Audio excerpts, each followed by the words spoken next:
Jättemycket jag verkligen ser fram emot själv att lyssna på. Det är fördelen när man leder seminarier, man får lyssna på så mycket intressanta saker.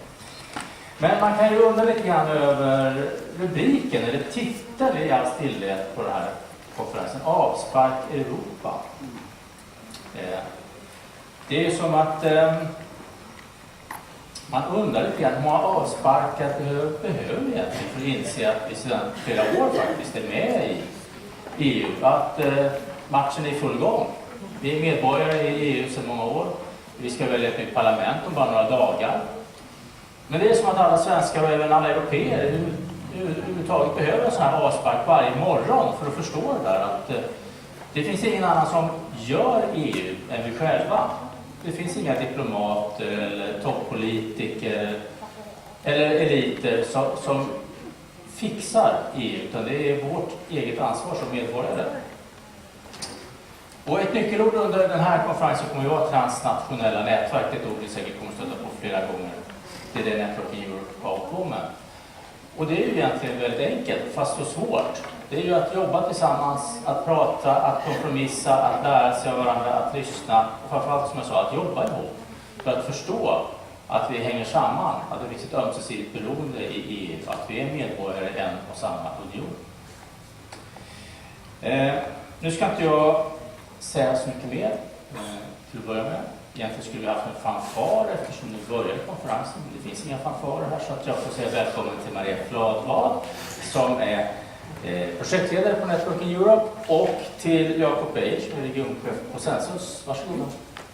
Ja, hej och välkomna allihopa. Jag heter då Jakob och är ansvarig för Sensus i den här regionen som Stockholm och Gotland. Sensus är ju ett studieförbund och en folkbildningsorganisation. Det händer inte allt för sällan att jag får en fråga om vad folkbildning är för någonting egentligen. Och då brukar jag svara så här, att folkbildning, folkbildningens innersta uppdrag, vad folkbildning är till för, det är att möjliggöra för var och en av oss, alla enskilda individer, att de kan skapa sig de verktyg, de möjligheter de behöver för att kunna fullfölja sig själva och leva sitt liv fullt ut. Det här skiljer sig ganska mycket ifrån det andra utbildningssystemet som vi har med förskola, skola, gymnasium och högre utbildning. För det är samhällets insats. Samhället säger att vi behöver en viss utbildningsnivå på engelska och matte och sådana saker. Och vi behöver lite funktioner som lärare och läkare och jurister och sånt där. Så då ser samhället till att de här funktionerna finns. Folkbildningen gör alltså tvärtom. Vi utgår från varje individ.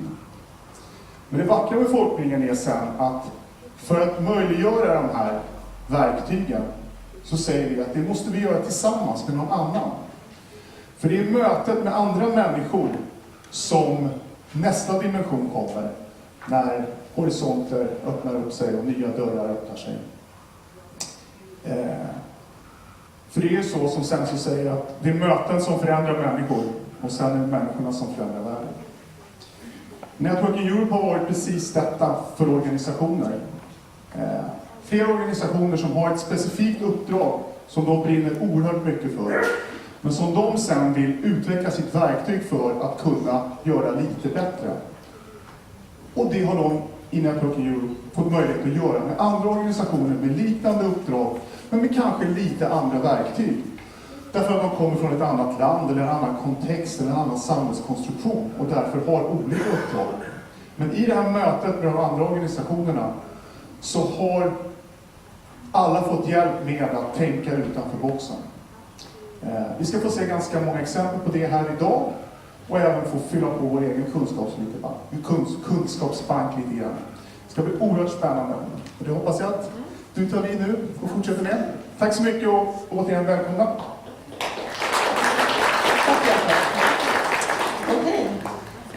Det här är ju Avspark Europa och det är Networking Europes sista stora aktivitet, vår sista spridningsaktivitet där vi har chans att prata om transnationalitet och europeiska samarbeten. Och när man pratar om Europa så kan man göra det på många olika nivåer. Från EU-direktiv ner till ens egna konkreta verksamhet där man står här och nu. Så att vi har gjort ett program där vi helt enkelt vill visa upp vissa delar av det här europeiska samarbetet. Så att jag tänkte dra agendan för dagen innan jag lämnar över till Per Wirtén och Florin. På förmiddagen idag så kommer vi börja med att lyssna på Florin Botonogu från Bukarest. Han kommer att prata om romernas situation i Rumänien. Det här är en stor utmaning för hela Europa. Det är romers inkludering i Europa är någonting vi måste gå tillsammans och lösa över nationsgränserna. Så att vi börjar där, för att det är liksom på allvar det här med europeiska samarbeten. Sen har vi i Network Europe, vi har ju folkbildningstanke och vi tänker så här att för att veta var man står idag så behöver man också känna till historien. Och EU bygger ju som jag tidigare sa på en fredstanke och därför så har vi tagit hit Kjell M. Torbjörn som ska prata lite grann om vad som ledde fram till det EU vi har idag. Så det blir en historisk tillbakablick. Det vi har gjort mycket i Network Europe det är att samlas kring 4 olika nätverk och i de här nätverken så har man satt agendan och funderat på vad är det vi behöver kompetensutveckling i, vad är det vi vill åka runt till de andra Östersjöländerna och lära oss av. Och ett av de här verksamheterna är Vamos och de har vi blivit väldigt imponerade av och därför så har vi tagit hit dem idag för att bjussa er också på vad det är vi såg hos dem. Så då kommer vi prata om sin verksamhet.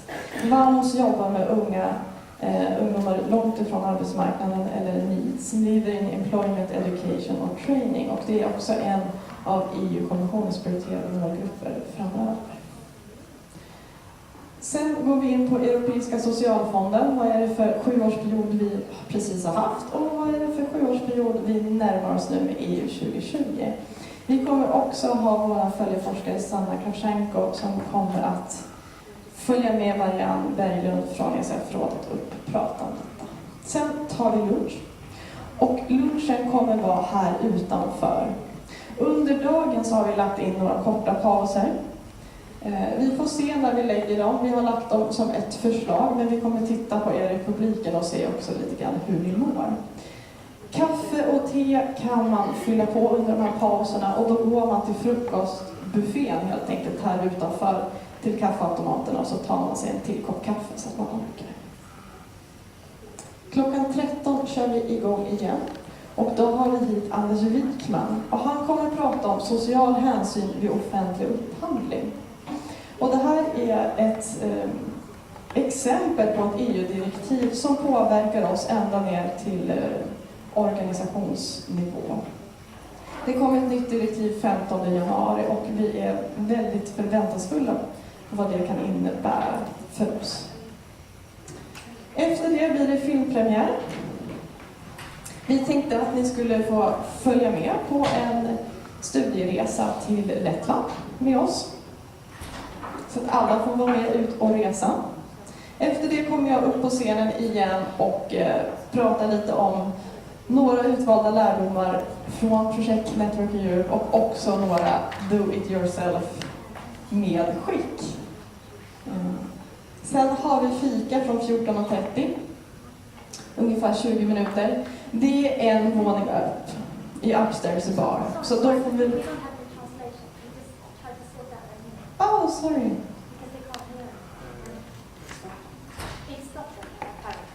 It stopped. Okay. I could give you the information later on. Thank you for letting us know. Efter vårt fika är vi tillbaka 10:03. Romsk inkludering i Belgien, Stockholm Romanet och Länsstyrelsens förstudie kring romsk inkludering åkte till Gent här under våren. Och då träffade de på Luke och Martin från Gents nätverk för romsk inkludering. Och nu kommer de hit till oss och pratar om hur de jobbar och vad har de för strukturer där. Och sen avrundar vi med en framåtblick i Europa. Vad ser vi framåt? Och sen tackar vi för oss idag. Så det är programmet idag. Jag hoppas ni får en jättebra dag. Själv är jag väldigt spänd och förväntansfull. Nu tänker jag lämna över till Per Wirtén, för jag vet att klockan tickar. Välkomna. Tack.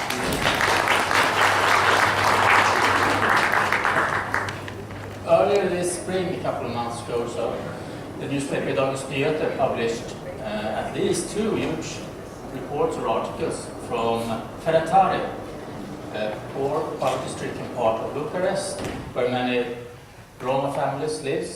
And now we're going to meet a human rights activist who works there in Ferencváros to fight poverty, to create opportunities and empower the people who live there. And he's also active in many other forums, like he has been cooperating with different governments, NGOs, committees, writing reports and studies and so on. So please welcome Mr. Florin Botanoglu and give him an applause.